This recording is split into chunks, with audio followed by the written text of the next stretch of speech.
물성에 좀 더 관심을 두고 있는데, 물성 자체가 가진 특징도 있지만 그게 어떻게 형성이 되어서 이런 입자감이나 질감, 색조에까지 영향을 미치는지 시간성도 같이 들여다보는 작업을 하고 있습니다. 그래서 설치 기반의 작업들은 좀 더 리서치에 관련된 작업들이 많고요.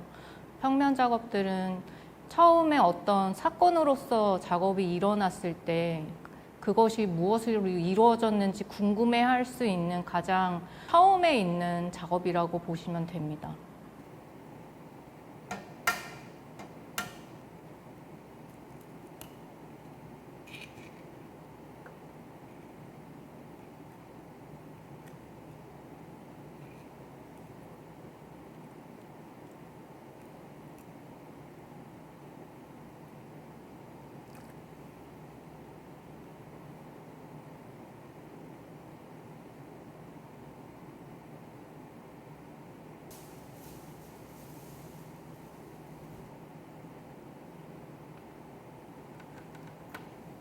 에그템페라는 계란 노른자와 안료를 섞은 에그템페라 물감을 사용해서 채색한 작업입니다.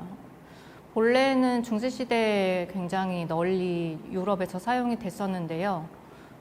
동양에서는 적극적으로 사용한 사례가 그리 많지는 않은 것 같아요. 근데 저는 그 에그템페라에서 유화로 넘어가는 시기에 어떤 재현에 대한 욕구가 더 많이 생겨났고, 그래서 유화가 사실적인 표현으로 갔다고 보고 있거든요.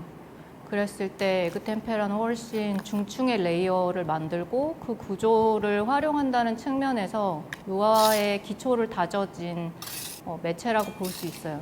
그래서 제가 계속 어떤 물감의 색을 바꾸면서 층위를 쌓아나가는 것은 이 미술의 역사 안에 있는 바탕치를 계속 만들어가는 것과 비슷한 맥락이라고 보시면 됩니다.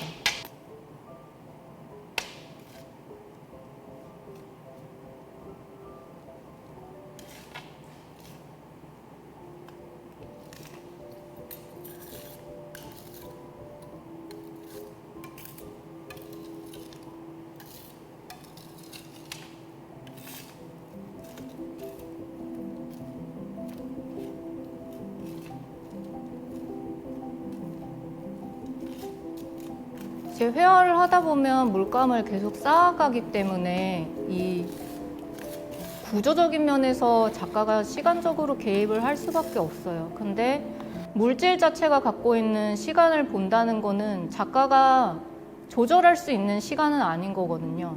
그러니까 어떻게 보면은 저의 용량을 벗어나는 시간인데, 그런 시간들이 스며들었을 때 작업이 훨씬 더 생동감이 있고 그들이 가진 특징을 드러낼 수 있는 방식으로 작업을 운용하는 게 저에게도 훨씬 더 큰 어떤 가능성을 보여줄 수 있는 관점을 좀 준다고 생각을 하거든요. 내부 환경 내에서, 자국 내에서 발견할 수 있는 안료들을 수집해서 안료하는 내용들을 가지고 있는데, 이제 국내 같은 경우는 그런 문화가 굉장히 없어져 있는 상태였고, 그게 저는 문헌 자료로 처음 접했던 게 포항의 내성산 내록이었어요.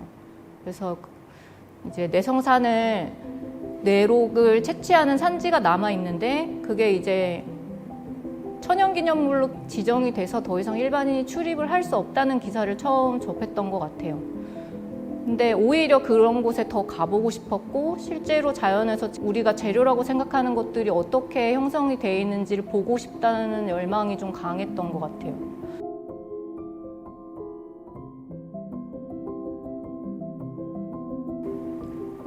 사실 작가의 개입이라고 할 수 있는 부분은 형태인데, 이 형태도 계속 변할 수 있는 비정형의 도형이기 때문에 어떤 굉장히 상징적인 하나의 형태라고 보기는 어려워요. 그래서 여러 작품이 필요한 이유도, 계속 실험들이 계속 요구되는 이유도, 이게 어떤 하나의 작품으로 남기보다는 여러 개의 형태가 연동해서 그것들이 만들어내는 유동적인 상태가 이 회화 내부의 물질이 갖고 있는 유동성이랑 더 어울린다고 생각을 했거든요.